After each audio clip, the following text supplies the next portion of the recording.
بسم اللہ الرحمن الرحیم۔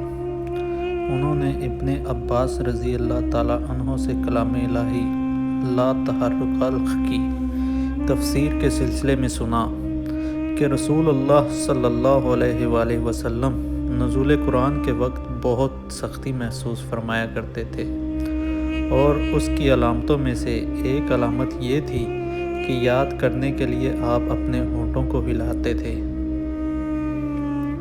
ابن عباس رضی اللہ تعالیٰ عنہما نے کہا، میں اپنے ہونٹ ہلاتا ہوں جس طرح آپ صلی اللہ علیہ وآلہ وسلم ہلاتے تھے۔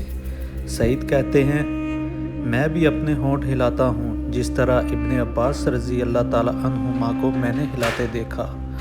پھر انہوں نے اپنے ہونٹ ہلائے۔ ابن عباس رضی اللہ تعالیٰ عنہ نے کہا، پھر یہ آیت اتری کہ اے محمد،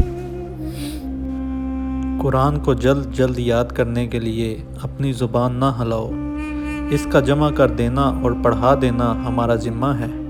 اور سورہ قیامہ آیت 16۔ حضرت ابن عباس رضی اللہ تعالیٰ عنہما کہتے ہیں، یعنی قرآن آپ صلی اللہ علیہ وسلم کے دل میں جما دینا اور پڑھا دینا ہمارا ذمہ ہے۔ پھر جب ہم پڑھ چکیں یعنی پڑھ لیں تو اس پڑھے ہوئے کی اتباع کرو۔ ابن عباس رضی اللہ تعالیٰ عنہما فرماتے ہیں، اس کا مطلب یہ ہے کہ آپ اس کو خاموشی کے ساتھ سنتے رہو، اس کے بعد مطلب سمجھا دینا ہمارا ذمہ ہے۔ پھر یقیناً یہ ہماری ذمہ داری ہے کہ آپ اسے پڑھو، یعنی اس کو محفوظ کر سکو۔ چنانچہ اس کے بعد جب آپ کے پاس حضرت جبرائیل علیہ السلام